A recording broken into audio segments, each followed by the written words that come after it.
সুপ্রিয় শিক্ষার্থী, আশা করি তোমরা সবাই ভালো আছো। Police line school and college Bogura online শিক্ষার কার্যক্রমের ধারাবাহিক হিসাবে বায়োলজি ক্লাস জীববিজ্ঞান এর নবম অধ্যায়ের উদ্ভিদ শারীরতত্ত্ব এর ওপর আমি লেকচারটা নেব। এর আগেও তোমাদের উদ্ভিদবিদ্যা এবং প্রাণীবিদ্যা অর্থাৎ জীববিজ্ঞানের প্রথম পত্র দ্বিতীয় পত্র একাধিক লেকচার আমাদের ইউটিউব চ্যানেলে প্রকাশ করা হয়েছে। তোমরা সেই ক্লাসগুলো যেভাবে দেখেছো ঠিক পরবর্তীতে দ্বাদশ শ্রেণীর ক্লাস হিসাবে এর আগেও বেশ কয়েকটি ক্লাসের লেকচার তোমরা দেখেছো। আজকে আমরা নবম অধ্যায় প্রথম পত্রের উদ্ভিদ শারীরতত্ত্ব নিয়ে আমরা আলোচনা করব।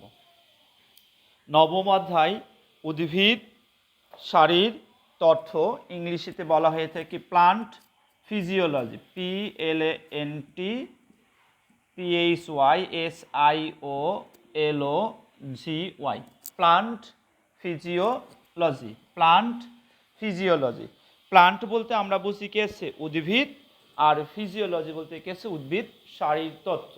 উদ্ভিদ শারীরতত্ত্ব এই নবম অধ্যায়ে আমরা উদ্ভিদের জীবনে যে জৈবিক কাজগুলো সম্পূর্ণ হয়ে থাকে এর মধ্য থেকে তিনটি অথবা চারটি বিষয় নিয়ে আমরা আলোচনা করব। প্রথমে উদ্ভিদ তার দেহের শারীরবৃত্তীয় কাজ সম্পূর্ণ করার জন্য মূলের সাহায্যে মাটি থেকে পানি এবং পানিতে দ্রবীভূত খনিজ লবণ গ্রহণ করে থাকে। এরপর উদ্ভিদ এই মূলের সাহায্যে পানি এবং খনিজ লবণকে ব্যয় করার পর অতিরিক্ত কিছু পানি বিভিন্ন বায়বীয় অঙ্গের মাধ্যমে বাষ্প আকারে বাহির করে দেয়, সেটাকে বলা হয়ে থাকে প্রস্বেদন।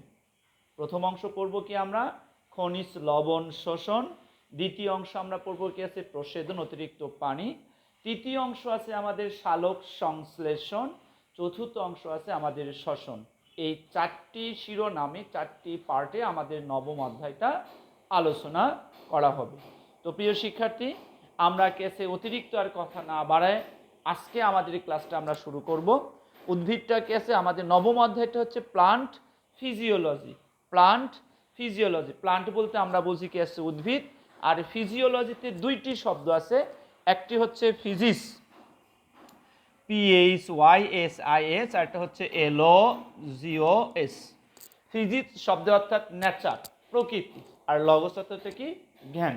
প্রকৃতি সম্পর্কে আমরা যে জ্ঞান আলোচনা করব সেটাকে বলবো কি আমরা কি আছে প্লান্ট ফিজিওলজি। আর প্লান্ট ফিজিওলজির জনক বলা হয়ে থাকে 1727 খ্রিস্টাব্দের 1727 খ্রিস্টাব্দের ব্রিটিশ বিজ্ঞানী 1727 খ্রিস্টাব্দের ব্রিটিশ বিজ্ঞানী Stephen Hales. Stephen Hales STEPHEN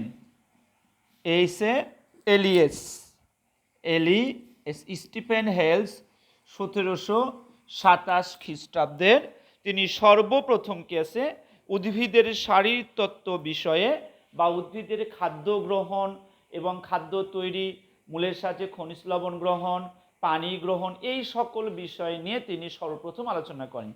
এই জন্য বিজ্ঞানী স্টিফেন হেলসকে ফিজিওলজির জনক বলা হয়ে থাকে। তাহলে বাবা কে আছে নবম অধ্যায়টা আমরা যে পড়ব উদ্ভিদ শারীরতত্ত্ব, উদ্ভিদ শারীরতত্ত্বের জনক কাকে বলা হয়ে থাকে? স্টিফেন হেলসকে উদ্ভিদের শারীরতত্ত্বর জনক বলা হয়ে থাকে। স্টিফেন হেলসকে উদ্ভিদের শারীরতত্ত্বের জনক বলা। কেন উদ্ভিদের শারীরতত্ত্বের জনক বলা থাকে? কারণ এই বিজ্ঞানী সর্বপ্রথম 1727 খ্রিস্টাব্দের উদ্ভিদ কি বায়ু থেকে কিভাবে কে আছে তোমার কার্বন ডাই অক্সাইড অক্সিজেন গ্রহণ করে থাকে, মূলের সাহায্যে কিভাবে মাটি থেকে পানি গ্রহণ করে থাকে, কিভাবে কে আছে মাটি থেকে খনিজ লবণ নেয়, সালোক সংশ্লেষণ প্রক্রিয়া কিভাবে খাদ্য গ্রহণ করে থাকে, ইত্যাদি বিষয় নিয়ে তিনি আলোকপাত বা আলোচনা করেছিলেন। এই জন্য স্টিফেন হেলসকে কি বলে থাকে উদ্ভিদ শারীরতত্ত্বের জনক বলা হয়ে থাকে। আমরা এই উদ্ভিদ শারীরতত্ত্বের প্রথম আলোচনা বিষয়টা আমরা পড়ব, সেটা হচ্ছে উদ্ভিদের খনিজ লবণ। উদ্ভিদের শারীরতত্ত্ব বা উদ্ভিদের কি আছে জৈবিক কাজ সম্পূর্ণ করার জন্য বিভিন্ন রকমের খনিজ লবণের প্রয়োজন আছে। এ যাবৎ পর্যন্ত প্রায় 100টির বেশি খনিজ লবণের সন্ধান পাওয়া গেছে। তবে এর মধ্য থেকে উদ্ভিদের জন্য সবচেয়ে বেশি প্রয়োজন মোট 17টি খনিজ লবণ। 100টির মতো কি আছে খনিজ লবণের সন্ধান পাওয়া গেলেও উদ্ভিদের জন্য সবচেয়ে বেশি প্রয়োজন, উদ্ভিদের জন্য সবচেয়ে বেশি প্রয়োজন কয়টি? 17টি কি আছে খনিজ লবণ। এই 17টি খনিজ লবণকে আবার দুই ভাগে ভাগ করেছে। এদের মধ্য থেকে মাইক্রোনিউট্রিয়েন্ট বা মুখ্য উপাদান, এটা হচ্ছে কি ম্যাক্রোনিউট্রিয়েন্ট। উদ্ভিদের খনিজ লবণকে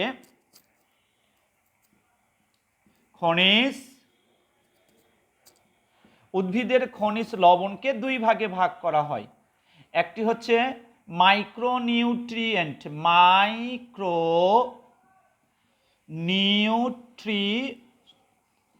নিউট্রিয়েন্ট, আর দ্বিতীয়টা হচ্ছে ম্যাক্রোনিউট্রিয়েন্ট,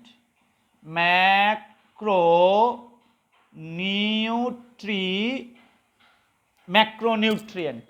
উদ্ভিদের এই খনিজ লবণ, উদ্ভিদের জন্য যে মোট 100টির বেশি খনিজ লবণ পাওয়া যায়, এর ভিতর মোটামুটিভাবে কি আছে উদ্ভিদের জন্য প্রয়োজন মোট কি আছে 100টির বেশি পাওয়া গেলেও বেশি প্রয়োজন কতগুলো? 17টি খনিজ লবণ বেশি প্রয়োজন। এই 17টি খনিজ লবণের মধ্য থেকে কিছু খনিজ লবণ হচ্ছে মাইক্রো আর কিছু খনিজ লবণ হচ্ছে ম্যাক্রো। খনিজ লবণ মাইক্রো আছে মোট কতগুলো? 8টি। এই মাইক্রো আছে কয়টি? 8টি। আর ম্যাক্রো আছে কয়টি? 9টি। মাইক্রো আছে কতগুলো? মাইক্রো অর্থাৎ ক্ষুদ্র, মাইক্রো শব্দ অর্থাৎ ক্ষুদ্র, আর নিউট্রিয়েন্ট বলতে গেছে পুষ্টি উপাদান। উদ্ভিদের এই খনিজ লবণ বা পুষ্টি উপাদান কি আছে ক্ষুদ্র সংখ্যা কতগুলো লাগে? 8টি লাগে। আর কি আছে তোমার ম্যাক্রো নিউট্রিয়েন্ট লাগে কতগুলো? 9টি। ম্যাক্রো এবং মাইক্রোর মধ্যে পার্থক্য হচ্ছে যে খনিজ লবণের অভাবে, যে কোনো একটা খনিজ লবণের অভাবে উদ্ভিদের বৃদ্ধি ব্যাহত হয়, তাকে বলা হয়ে থাকে ম্যাক্রো নিউট্রিয়েন্ট বা মুখ্য উপাদান বা মেজর। ম্যাক্রো মুখ্য বা মেজর উপাদান বলা হয়ে থাকে। আর যে খনিজ লবণগুলোর একটি বা দুইটি বা একাধিক কি আছে খনিজ লবণের অনুপস্থিতিতে উদ্ভিদের বৃদ্ধি তেমন কোনো কি আছে তোমার সমস্যা হয় না, এই ধরনের খনিজ লবণগুলোকে কি বলে থাকে? মাইক্রো নিউট্রিয়েন্ট বলা থাকে, মাইক্রো নিউট্রিয়েন্ট। তাহলে মাইক্রো নিউট্রিয়েন্ট হচ্ছে যেগুলো কম প্রয়োজন, যাদের একটা বা দুইটির ঘাটতি হলে কোনো সমস্যা পড়বে না, তাদেরকে বলবো কি আমরা মাইক্রো নিউট্রিয়েন্ট। আর যেগুলো উদ্ভিদের জন্য বেশি প্রয়োজন, যাদের কোনো একটার ঘাটতি হলে উদ্ভিদের বৃদ্ধি ব্যাহত হবে, উদ্ভিদের বৃদ্ধি বন্ধ হয়ে যাবে, তাদেরকে বলা হয়ে থাকে কি ম্যাক্রো নিউট্রিয়েন্ট বলা থাকে। মাইক্রো এবং কি আছে ম্যাক্রো নিউট্রিয়েন্ট বলা থাকে। আমরা প্রথমে কি আছে মাইক্রো নিউট্রিয়েন্ট পড়বো কি আছে 9টি যে মাইক্রো 8টি যে মাইক্রো নিউট্রিয়েন্ট আছে, এই 8টি মাইক্রো নিউট্রিয়েন্টটা আমরা অবশ্যই একটু পড়বো। 8টি মাইক্রো নিউট্রিয়েন্টগুলো কি কি?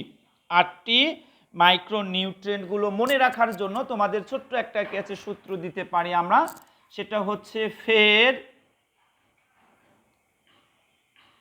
জরিনা কুদ্দুসের কথা বলে মনে মনে। ফেরতে আমরা বুঝবো কি আছে ফেরাম, আয়রন বা লৌহ। জরিনাতে কি বুঝবো আমরা? জিঙ্ক। কুদ্দুসতে কি বুঝবো? কপার। কুদ্দুসতে কি বুঝবো আমরা কি আছে কপার। এরপর কি আছে কথাতে বলবো কি আমরা ক্লোরিন, বলেতে বলবো কি আমরা বোরন, মনেতে কি বুঝবো আমরা ম্যাঙ্গানিজ, মনেতে কি বুঝবো আমরা মলিবডেনাম। আচ্ছা, আর একটা অতিরিক্ত থাকলো, সেটা হচ্ছে এই জরিনার নুতে কি বলবো আমরা নিকেল। জরিনার নুতে কি বলবো আমরা কি নিকেল। উদ্ভিদের এই যে মাইক্রো যেগুলো কম প্রয়োজন, এই মাইক্রো নিউট্রিয়েন্ট আছে কতগুলো? 8টি আছে। কি কি সেগুলো? ফেরাম, ফের জরিনা কুদ্দুসের কথা বলে মনে মনে। ফেরতে হচ্ছে ফেরাম, জরিনাতে হচ্ছে জরিনার জরিতে হচ্ছে কি জিঙ্ক, দন্তুনাতে হচ্ছে নিকেল, কুদ্দুস থেকে আছে কপার, কথাতে ক্লোরিন, বলেতে কি আছে বোরন, মনেতে ম্যাঙ্গানিজ, মনে থেকে আছে মলিবডেনাম। এই 8টি 1 2 3 4 5 6 7 8 8টি খনিজ লবণ উদ্ভিদের জন্য অল্প পরিমাণে প্রয়োজন, যাদেরকে বলা হয়ে থাকে মাইক্রো মৌল বা মাইক্রো নিউট্রিয়েন্ট বলা হয়ে থাকে। মাইক্রো মৌল বা কি বলে থাকে মাইক্রো নিউট্রিয়েন্ট বলা হয়ে থাকে। আর যে খনিজ লবণগুলো উদ্ভিদের জন্য সবচেয়ে বেশি প্রয়োজন, যে খনিজ লবণগুলো উদ্ভিদের জন্য সবচেয়ে বেশি প্রয়োজন, তাদেরকে বলা হয়ে থাকে কি ম্যাক্রোনিউট্রিয়েন্ট। যে খনিজ লবণগুলোর কোনো একটার ঘাটতি হলে উদ্ভিদের বৃদ্ধি ব্যাহত হবে বা বন্ধ হয়ে যাবে, তাদেরকে বলবো কি আমরা ম্যাক্রোনিউট্রিয়েন্ট। এটাকেও মনে রাখবো আমরা MgK ক্যান CHOPS। শুধু বড় হাতের অক্ষরগুলো নিব আমরা। MgK ক্যানচপস, MgK ক্যানচপস। Mgতে হচ্ছে ম্যাগনেসিয়াম, কেতে হচ্ছে পটাশিয়াম, সিএতে ক্যালসিয়াম, এনতে নাইট্রোজেন, সিতে কার্বন, এইচতে হাইড্রোজেন, ওতে অক্সিজেন, পিতে ফসফরাস, এসতে সালফার। MgK ক্যানচপস, MgK ক্যানচপস। এই যে 9টি মৌল বা 9টি উপাদান আছে, এদেরকে বলা হয়ে থাকে ম্যাক্রোনিউট্রিয়েন্ট। এদের কোনো একটার ঘাটতি হলে উদ্ভিদের বৃদ্ধি ব্যাহত হবে, বন্ধ হয়ে যাবে। যেমন একটার শুধু উদাহরণ তোমাদেরকে বলবো, যেমন আমরা বলি কি আছে নাইট্রোজেন। নাইট্রোজেন কি আছে, নাইট্রোজেন ক্লোরোফিল সৃষ্টিতে সাহায্য করে থাকে। নাইট্রোজেনের অভাব হলে উদ্ভিদের দেহে ক্লোরোফিল তৈরি হবে না। আর ক্লোরোফিল যদি তৈরি না হয় তাহলে উদ্ভিদ সালোক সংশ্লেষণ প্রক্রিয়ায় শর্করা জাতীয় খাদ্য তৈরি করতে পারবে না। যদি সালোক সংশ্লেষণ বিক্রিয়া না হয় উদ্ভিদ অক্সিজেন তৈরি করতে পারবে না। উদ্ভিদ অক্সিজেন তৈরি করতে না পারলে বায়ুমণ্ডলে অক্সিজেন ছেড়ে দিতে পারবে না, আমরা অক্সিজেন নিতে পারবো না, প্রাণী কি আছে তোমার ধীরে ধীরে পৃথিবী থেকে বিলুপ্ত হয়ে যাবে। এইরকমভাবে নাইট্রোজেন যেরকম কাজ করে থাকে, ক্যালসিয়াম কি আছে তোমার ফসফোরাইলেশন, ডিফসফোরাইলেশন প্রক্রিয়ায় কাজ করে থাকে, পটাশিয়াম পত্ররন্ধ্র খোলা এবং বন্ধ হতে সাহায্য করে থাকে, ম্যাগনেসিয়ামও কি আছে ক্লোরোফিল গঠনের উপাদান, কার্বন, হাইড্রোজেন, অক্সিজেন এগুলো হচ্ছে কার্বোহাইড্রেট বা শর্করা জাতীয় খাদ্য গঠনের অন্যতম উপাদান হচ্ছে কার্বন, হাইড্রোজেন, অক্সিজেন। ফসফরাস কি করে থাকে ডিএনএ আরএনএ গঠনে সহায়তা করে থাকে। এরপর কি আছে তোমার কি আছে পটাশিয়াম, কি আছে সালফার। সালফার কি করে থাকে উদ্ভিদের কি আছে তোমার ডাইব্যাক কি আছে রোগের জন্য দায়ী মূলত সালফার। এই যে বিভিন্ন কি আছে তোমার কাজগুলো করে থাকে বা উদ্ভিদের দেহে সবচেয়ে বেশি গুরুত্বপূর্ণ কাজ করে থাকে, এই হচ্ছে কি ম্যাক্রো বা প্রধান বা মেজর উপাদান, যাদের সংখ্যা কয়টি 9টি। আর যেগুলো কম প্রয়োজন এদের সংখ্যা কয়টি, এদের সংখ্যা হচ্ছে 8টি। এদেরকে বলা হয় কি তোমার মাইক্রো অথবা মাইনর, মেজরের বিপরীতে মাইনর বা ট্রাসি উপাদান বলা হয়ে থাকে। তাহলে প্রিয় শিক্ষার্থী, আমরা যেটা জানলাম উদ্ভিদ তার দেহের শারীরিক বৃত্তীয় সম্পন্ন করার জন্য মাটি থেকে কি গ্রহণ করে থাকে, মূলত বিভিন্ন রকমের খনিজ লবণ শোষণ করে থাকে। আর এই খনিজ লবণকে উদ্ভিদের দেহের প্রাপ্যতার উপর ভিত্তি করে 2 ভাগে ভাগ করা হয়েছে।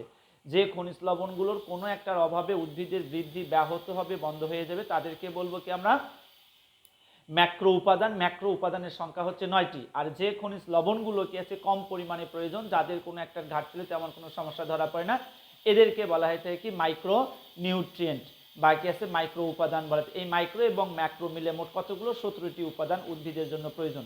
তবে সন্ধান পাওয়া গেছে প্রায় 100টির বেশি কি আছে সন্ধান পাওয়া গেছে, যেগুলো সরাসরি কি আছে ব্যবহৃত না হলেও পরোক্ষভাবে ব্যবহার হয়ে থাকে। তাহলে উদ্ভিদের খনিজ লবণ আমরা পড়লাম। এরপরে কি আছে উদ্ভিদের খনিজ লবণ শোষণ। উদ্ভিদের খনিজ লবণ কি আছে শোষণ। উদ্ভিদ এই খনিজ লবণ শোষণ করে থাকে মূলত মূলের সাহায্যে। উদ্ভিদের যে 17টি খনিজ লবণ আমরা পড়লাম, 17টি খনিজ লবণের মধ্য থেকে প্রায় 15টি খনিজ লবণ উদ্ভিদ মূলের সাহায্যে মাটি থেকে গ্রহণ করে থাকে। মূলের সাহায্যে মাটি থেকে গ্রহণ করে থাকে। আর 2টি খনিজ লবণ সরাসরি বায়ুমণ্ডল থেকে গ্রহণ করে থাকে। কি কি সেগুলো? সেটা হচ্ছে কার্বন ডাই অক্সাইড, এটা কি আছে কার্বন এবং কি আছে অক্সিজেনকে উদ্ভিদ বায়ুমণ্ডল থেকে সরাসরি গ্রহণ করে থাকে। তাহলে কার্বন ডাই অক্সাইড তথা কার্বন এবং অক্সিজেন এই দুটি খনিজ লবণ উদ্ভিদ সরাসরি বায়ুমণ্ডল থেকে কি করে থাকে, গ্রহণ করে থাকে বা শোষণ করে সরাসরি গ্রহণ করে থাকে। বাকি যে 15টি খনিজ লবণ আছে, এই বাকিটি 15টি খনিজ লবণ উদ্ভিদ মূলের সাহায্যে মাটি থেকে গ্রহণ করে থাকে, মূলের সাহায্যে মাটি থেকে খনিজ লবণগুলো গ্রহণ করে থাকে। আচ্ছা, এরপরেটা আমরা পড়বো কি আছে, উদ্ভিদ এই খনিজ লবণকে কি হিসাবে শোষণ করে। উদ্ভিদ এই খনিজ লবণগুলোকে আয়ন হিসাবে গ্রহণ করে থাকে। উদ্ভিদ মূলের সাহায্যে মাটি থেকে এই খনিজ লবণগুলোকে আয়ন হিসাবে শোষণ করে থাকে। আমরা জানি আয়ন দুই ধরনের, একটা হচ্ছে ক্যাটায়ন বা ধনাত্মক আয়ন হিসাবে, দ্বিতীয়টা হচ্ছে কেসে অ্যানায়ন বা কেসে ঋণাত্মক আয়ন হিসাবে। উদ্ভিদ খনিজ লবণ কি হিসাবে শোষণ করে, উদ্ভিদ খনিজ লবণ মাটি থেকে আয়ন হিসাবে শোষণ করে থাকে। আয়ন দুই ধরনের, কি কি সেগুলো, ক্যাটায়ন এবং অ্যানায়ন। কিছু কিছু খনিজ লবণকে উদ্ভিদ ধনাত্মক আয়ন হিসেবে গ্রহণ করে, কিছু কিছু খনিজ লবণকে উদ্ভিদ ঋণাত্মক আয়ন হিসাবে গ্রহণ করে থাকে। এই যে ধনাত্মক আয়ন এবং ঋণাত্মক আয়ন হিসাবে গ্রহণ করে থাকে, এই 17টি খনিজ লবণের মধ্য থেকে কোনটিকে সে ধনাত্মক আয়ন হিসেবে গ্রহণ করে, কোনটিকে সে ঋণাত্মক আয়ন হিসেবে গ্রহণ করে থাকে। এটা আমাদের অ্যাডমিশন পরীক্ষায় যেমন গুরুত্বপূর্ণ, বোর্ড পরীক্ষায়, কলেজ পরীক্ষাতেও এমসিকিউ এর জন্য খুবই গুরুত্বপূর্ণ। উদ্ভিদ কি আছে, কোন খনিজ লবণকে ধনাত্মক আয়ন হিসেবে বা কোনটিকে ঋণাত্মক আয়ন হিসেবে গ্রহণ করে থাকে। এই খনিজ 17টি খনিজ লবণের মধ্য থেকে যে খনিজ লবণগুলো ধাতু, যে খনিজ লবণগুলো ধাতু হিসাবে থাকে, সেই খনিজ লবণগুলোকে সে ধনাত্মক আয়ন হিসাবে গ্রহণ করতে। আমরা জানি কোনগুলো ধাতু, সোডিয়াম, পটাশিয়াম, ক্যালসিয়াম, এই যে ধাতুগুলো আছে, এই ধাতুগুলোকে উদ্ভিদ কি করে থাকে, খনিজ লবণগুলোকে আয়ন হিসাবে বা ধনাত্মক আয়ন হিসেবে গ্রহণ করে থাকে। আর যেগুলো গ্যাসীয় বা অধাতু, এই গ্যাসীয় বা অধাতুগুলোকে উদ্ভিদ কি হিসাবে গ্রহণ করে থাকে, ঋণাত্মক আয়ন হিসাবে গ্রহণ করে থাকে, ঋণাত্মক আয়ন হিসেবে গ্রহণ করতে। যেমন কি আছে, পটাশিয়ামকে কি আছে, পটাশিয়াম আয়ন হিসেবে গ্রহণ করে থাকে। এরপর কি আছে, ক্যালসিয়ামকে ক্যালসিয়াম আয়ন হিসাবে গ্রহণ করে থাকে। ম্যাগনেসিয়ামকে কি করবে, ম্যাগনেসিয়াম আয়ন হিসাবে গ্রহণ করে থাকে। ঠিক অনুরূপভাবে আরও কিছু কিছু ধাতু আছে, যেমন কি আছে, জিঙ্ক আছে, জিঙ্ক ধাতু ধনাত্মক আয়ন হিসাবে, কপার ধাতু ধনাত্মক আয়ন হিসাবে গ্রহণ করে থাকে, নিকেল ধাতু ধনাত্মক আয়ন হিসাবে গ্রহণ করে থাকে। এইরকম যেগুলো ধাতু তাদেরকে ঋণাত্মক আয়ন হিসেবে গ্রহণ করে থাকে। আর গ্যাসীয় পদার্থগুলোকে সাধারণত হিসাবে যেগুলো ধাতু তাদেরকে ধনাত্মক আয়ন হিসেবে গ্রহণ করে থাকে। আর যেগুলো অধাতু এদেরকে সাধারণত কি হিসাবে গ্রহণ করে থাকে, ঋণাত্মক আয়ন হিসাবে। যেমন কি আছে, ক্লোরিন কি আছে, অধাতু, ঋণাত্মক আয়ন হিসাবে। এরপর কি আছে, বোরন কি আছে, তোমার একমাত্র অধাতু তরল পদার্থ, সেটাকেও কি আছে, ঋণাত্মক আয়ন হিসাবে গ্রহণ করে থাকে। এরপর লেখা আছে হচ্ছে ম্যাঙ্গানিজ, কি আছে, মলিবডেনাম, মলিবডেনাম অধাতু, ঋণাত্মক আয়ন হিসেবে গ্রহণ করে থাকে। ম্যাঙ্গানিজ ধাতু, এটাকে ধনাত্মক আয়ন হিসেবে গ্রহণ করে থাকবে। এরপর কি আছে, সালফার, সালফার হচ্ছে কি আছে, অধাতু, ঋণাত্মক আয়ন হিসেবে গ্রহণ করে থাকে। তবে এটা কি আছে, সালফেট, সালফেট মূলক হিসাবে গ্রহণ করে থাকে। এটাকে কি আছে, ব্রোন কি আছে, তোমার বোরিক অ্যাসিড হিসেবে কি আছে, গ্রহণ করে থাকে। এইরকম ভাবে উদ্ভিদ এই যে এই ধাতুগুলোকে ধনাত্মক আয়ন এবং ঋণাত্মক আয়ন হিসাবে শোষণ করে থাকে। এই ধনাত্মক আয়ন সাধারণত ধাতুগুলোকে করে থাকে ধনাত্মক আয়ন হিসাবে, আর অধাতুগুলোকে গ্রহণ করে থাকে ঋণাত্মক আয়ন হিসাবে গ্রহণ করে থাকে। আচ্ছা, এরপরে আমরা কি আছে, পরের টপিকসটা পড়ব। উদ্ভিদ মাটি থেকে এই খনিজ লবণগুলোকে আয়ন হিসাবে যে শোষণ করে থাকে, এই আয়ন হিসাবে শোষণ করার ওপর ভিত্তি করে বিজ্ঞানীগণ উদ্ভিদের এই খনিজ লবণ শোষণ পদ্ধতিকে দুই ভাগে ভাগ করেছেন। উদ্ভিদের এই খনিজ লবণ শোষণ পদ্ধতি আয়ন হিসেবে তো নিল, কিভাবে নেয়, আয়ন হিসেবে নিচ্ছে, কিন্তু কিভাবে নিচ্ছে, কোন প্রক্রিয়ায় নিচ্ছে, এই প্রক্রিয়া বা কি আছে নেওয়াকে দুই ভাগে ভাগ করেছেন। একটি হচ্ছে কার্বন ডাই অক্সাইড এর এক্সচেঞ্জ মতবাদ, কার্বন ডাই অক্সাইডের এক্সচেঞ্জ মতবাদ। দ্বিতীয়টাকে বলা হয়ে থাকে কন্ট্যাক্ট এক্সচেঞ্জ মতবাদ। কার্বন ডাই অক্সাইডের কি আছে, তোমার এক্সচেঞ্জ মতবাদ, আর দ্বিতীয়টা হচ্ছে কন্ট্যাক্ট এক্সচেঞ্জ মতবাদ। উদ্ভিদের মূল কোথায় থাকে, মাটির নিচে থাকে। আমরা কি আছে প্রথমেই পড়বো কি আছে, কার্বন ডাই অক্সাইড এক্সচেঞ্জ মতবাদ, কার্বন ডাই অক্সাইড এক্সচেঞ্জ মতবাদ। এই মতবাদ অনুযায়ী উদ্ভিদের মূলে যখন শ্বসন বিক্রিয়া হয়, শ্বসনের ফলে কি তৈরি হয়, কার্বন ডাই অক্সাইড তৈরি হয়। শ্বসনের ফলে কি তৈরি হয়, কার্বন ডাই অক্সাইড তৈরি হয়ে থাকে। এরপর উদ্ভিদ ব্যাপন প্রক্রিয়ায় যখন পানি গ্রহণ করে থাকে, অভিস্রবণ প্রক্রিয়া যখন পানি গ্রহণ করে থাকে, এই কার্বন ডাই অক্সাইড এবং পানি একত্রিত কি গঠন করে থাকে? H2CO3, অর্থাৎ কি আছে H2CO3 কার্বলিক অ্যাসিড তৈরি করে থাকে। মূলের মাঝে এই কার্বলিক অ্যাসিড তৈরি হয়েছে। এই কার্বলিক অ্যাসিড তৈরি হয়ে কি করবে? তোমার হাইড্রোজেন আয়ন এবং কি আছে বাই কার্বনেট তৈরি করবে। হাইড্রোজেন আয়ন এবং কি তৈরি করবে?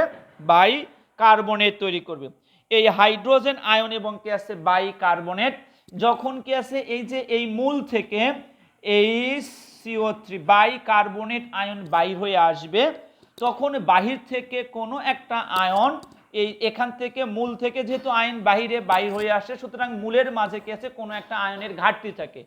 আয়নের ঘাটতি সমতা রক্ষা করার জন্য বাহির থেকে কোনো একটা আয়ন কি আছে ভিতরে প্রবেশ, যেমন কি সোডিয়াম আয়ন প্রবেশ করে কি করলো? এই কি আছে তোমার আয়নের চাহিদাটা পূরণ করে দিল। আমি আবারও বলতেছি, উদ্ভিদের মূলে যখন শ্বসন হয়, শ্বসনের ফলে যে কার্বন ডাই অক্সাইড তৈরি হয়, সেই কার্বন ডাই অক্সাইড কি আছে মূলে অবস্থিত পানির সাথে বিক্রিয়া করে কার্বনিক অ্যাসিড তৈরি করে থাকে। এই কার্বনিক অ্যাসিড আবার ভেঙে কি আছে হাইড্রোজেন আয়ন এবং বাইকার্বনেট তৈরি হয়।